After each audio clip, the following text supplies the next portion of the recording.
Alice's Adventures in Wonderland. Chapter 2, A Strange Drink.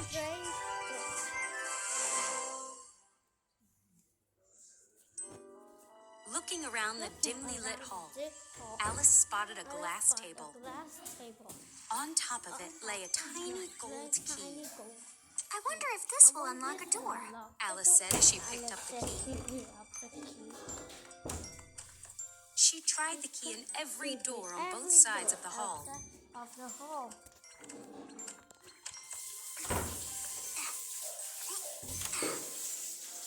It was too small, but Alice didn't give up.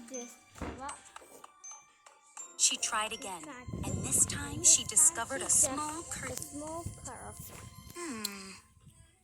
This wasn't here before. Alice said, pulling aside the curtain. Behind it was a door about 15 inches high, and the tiny gold key fit perfectly. Alice opened the door and knelt down. She peered through a small passage to a beautiful garden. Wow! That's the loveliest garden I've ever seen, she said. Look at those flowers and that fountain. Alice wanted to wander through the garden, but she was too big. She wished she could make herself small enough to fit through the door. I'm sure I could, if only I knew how to begin, she said.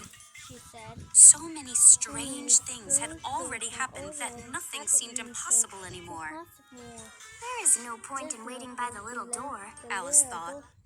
She headed back to the table. Maybe there will be another key, or instructions for shrinking myself, Alice said.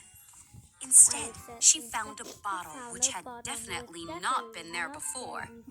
Tied around its neck was a paper label. "Drink me," it said in large, beautiful letters. I'm not going to drink some strange liquid, Alice said. That could be poison. Alice examined the label carefully, but there was no mention of poison. So she decided to take a sip.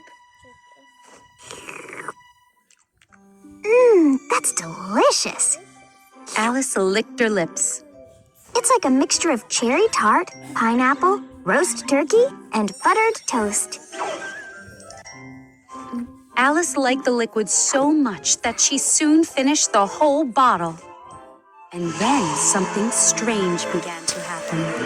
What an odd feeling. Alice looked around her. I seem to be shrinking.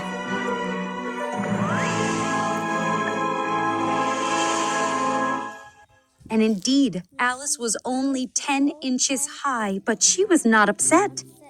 She was now the perfect size to fit through the little door. Alice was eager to enter the garden, but she waited a few minutes. I want to be sure I've finished shrinking, she said. What if I keep shrinking until there's nothing left of me? Fortunately for Alice, that didn't happen. So she walked over to the little door, which had mysteriously closed again. Alice reached in her pocket for the key. Oh no! I left the key on the table! Alice raced back to the table. She could see the key quite clearly through the glass, but there was no way she could reach it. Trying to climb one of the glass legs, Alice slid back to the floor. The leg was so slippery. Still, she kept trying until she was exhausted. Alice sat down and cried, but that only lasted for a minute. Crying won't help you, Alice said to herself.